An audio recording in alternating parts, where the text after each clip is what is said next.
Welcome to the Stopping to Think podcast. I'm your host, Will Dole. Thank you for listening. I'm reading a piece I wrote for the Lamar's Bible Church website back in September of 2020 titled Sleepless in September. I wrote it in September, but I do feel like it is appropriate to read at the beginning of a new year. What's your schedule like? Are you someone who burns the candle at both ends? Are you someone who keeps the midnight oil lit? Or perhaps you use the phrase, as I have countless times, I can sleep when I'm dead. We can wear this as a badge of honor.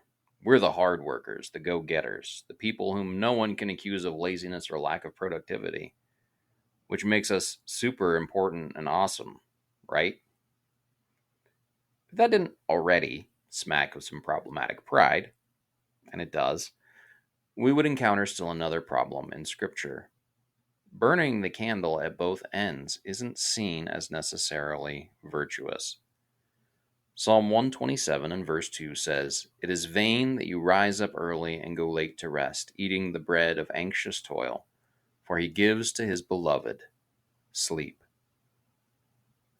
So you mean this groggy fog of grumpiness, the seeming source of all my virtue, is all for naught?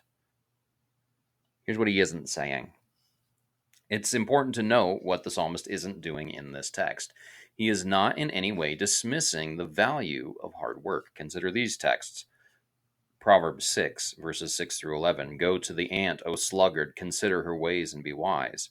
Without having any chief, officer, or ruler, she prepares her bread in summer and gathers her food in harvest.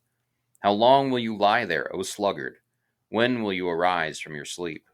A little sleep, a little slumber, a little folding of the hands to rest, and poverty will come upon you like a robber, and want like an armed man."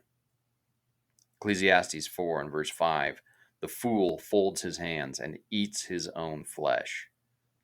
1 Corinthians 15:10 and the first part of the verse says, "By the grace of God I am what I am, and his grace toward me was not in vain. On the contrary, I worked harder than any of them." God values hard work. Indeed, he gave human beings work to do while still in the Garden of Eden prior to the fall.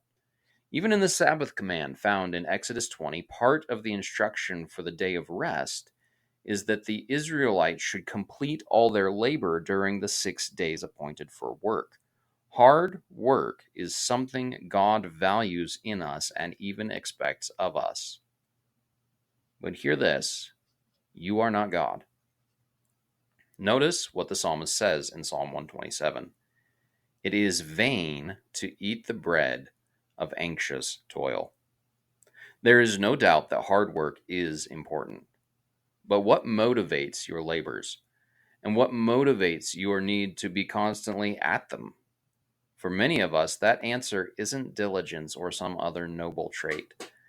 The answer is pride. We are anxious because if we complete this next task, our life will be more under control. We stay up late reading the news because we have to know what's going on. We get up early so we can accomplish a to-do list before work. We think that the quantity and quality of our labor ultimately determines the quality of our life and the lives of those around us. We are often using work as a way of anxiously grasping for control of our world. I just heard a noted author speak of his garden as a way to impose his will on some portion of the earth. Even our hobbies can turn into exercises in prideful control seeking. And sleep is an enemy to this endeavor. It is the ultimate in unproductivity. While you're just laying there on your back for hours. Who came up with this nonsensical activity? Well, God did. He who never slumbers nor sleeps, Psalm 121 verse 4, has created us with a daily reminder that we are creatures, not creator. Sleep as trust. If God has designed the human body with a need for sleep, and we might remember that he called his creation very good, ceasing our labor every day and laying our head on the pillow is an exercise in trusting God. To stop working and receive the gift of sleep can be an important way to remember that God, in fact, controls the universe, not me. I can't add a single hour to my life, no matter how hard I worry or work. Matthew 6:27. So again, I'll ask, why are you burning the midnight oil? Surely there are times when the responsibilities of work or family or church require us to do so.